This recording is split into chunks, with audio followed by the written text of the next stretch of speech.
Hai adik-adik, kembali lagi dengan Kak Rina di Online Class 101.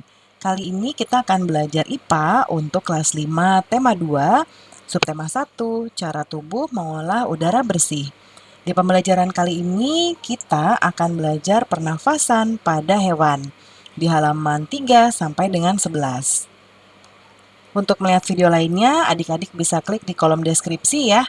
Di scroll ke bawah, dicari kelasnya kelas berapa, lalu mau lihat tema berapa, lalu nanti ada biru-birunya seperti ini diklik, itu adalah linknya.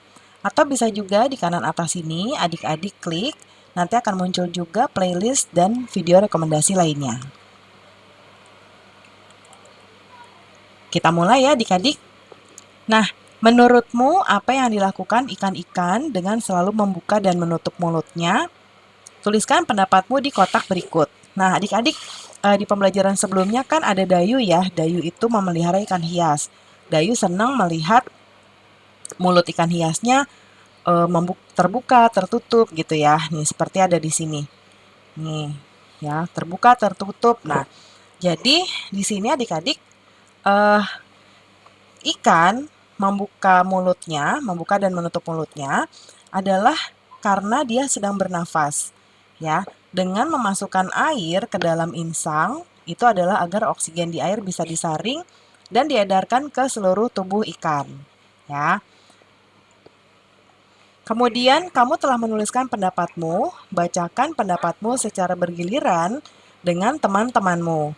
Apakah pendapat kalian sama? Adakah pendapat yang berbeda? Nah, nanti disesuaikan dengan keadaan jawaban adik-adik ya. Nah, kemudian berikutnya ini ada pernafasan pada hewan ya. Nah, kita lihat seperti manusia, hewan juga bernafas untuk mengambil oksigen dan membuang karbon dioksida. Namun, sistem pernafasan pada hewan berbeda dari manusia. Bahkan sistem pernafasan pada hewan pun berbeda-beda sesuai jenisnya.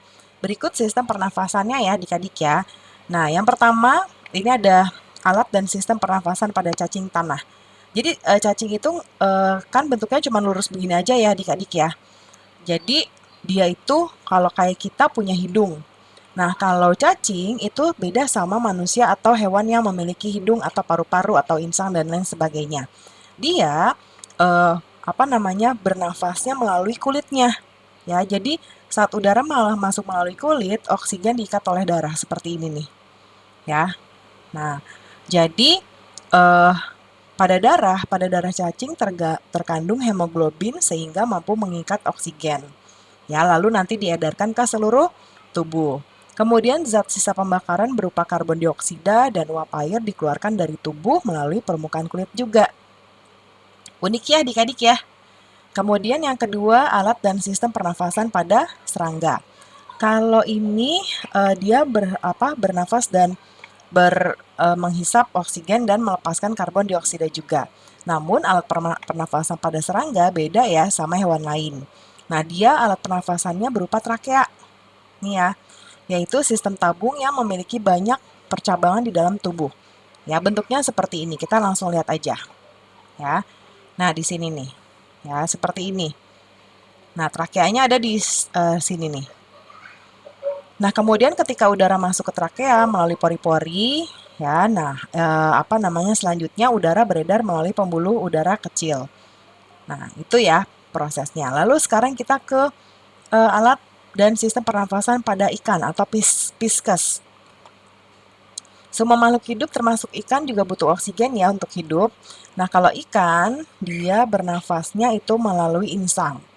Nah, insang itu bentuknya seperti kalau adik-adik lihat ibu sedang memasak ikan, nanti biasanya insangnya akan dibuang. Nah, itu kayak lembaran-lembaran gitu ya adik-adik, kurang lebih seperti ini. Nah, itu nanti kayak ada lapisan-lapisannya seperti ini, nah itu insangnya ya. Warnanya kayak merah-merah muda gitu. Nah, kemudian insang ini ada tepat di belakang rongga mulut ya dan pada kedua sisi kepalanya. Nah, kemudian untuk memperoleh cukup oksigen, mulut ikan dan insang akan bekerja bersama-sama seperti pompa isap air. Ya, seperti ini nih. Nah, dia letaknya di sini. Jadi ketika aliran air masuk, ya seperti ini. Nah, nanti dia akan oksigen yang dari dalam air terserap dan karbon dioksidanya dikeluarkan, ya. Nah, kemudian, kalau di gambar ini pernafasan dimulai, ya. Kemudian, nih di gambar kiri, ya ini pernafasannya dimulai. Kemudian yang gambar kanan, ini aliran air masuk ke dalam rongga mulut seperti ini. Kemudian gambar kanan itu mulut ikan menutup sehingga insangnya kebuka, ya.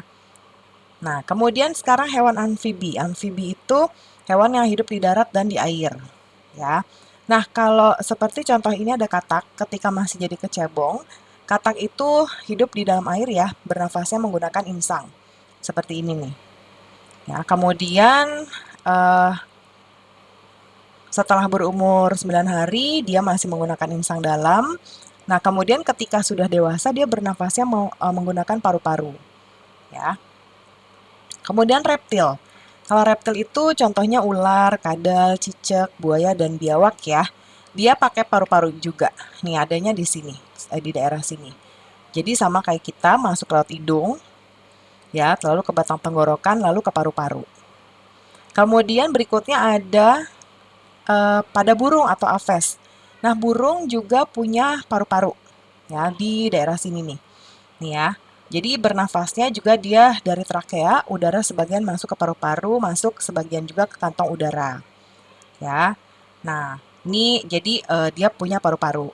Kemudian pada mamalia, mamalia itu adalah hewan yang menyusui. Jadi ada dua jenis mamalia darat dan air. Kalau darat misalnya kambing, sapi, kerbau, dan kuda. Ya, kalau yang air misalnya paus, duyung, dan lumba-lumba. Nah, kalau di mamalia darat ada hidung, pangkal tenggorok, batang tenggorok, dan paru-paru seperti contoh pada kuda ini. Ya.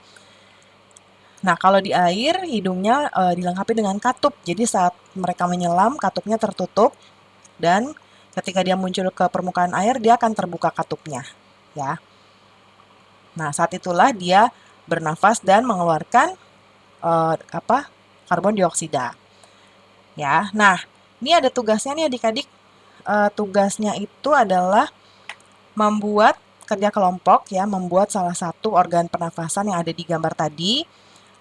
Tapi sebetulnya sudah bisa adik-adik buat langsung dari sini ya, tinggal pilih aja mau hewan apa. Karena contohkan di sini bagian cara kerja organ pernafasan pada ikan, ini gambarnya, dan pada burung. Ya, boleh juga yang kuda juga boleh nih seperti ini. Ya, nanti digambarkan lalu dikumpulkan kepada Bapak atau Ibu guru. Nah, pembelajaran kita sudah selesai ya adik-adik. Terima kasih sudah menonton sampai akhir. Mohon dimaafkan apabila ada kesalahan dalam perkataan maupun dalam materi yang diberikan. Sampai jumpa di pembelajaran berikutnya. Dadah!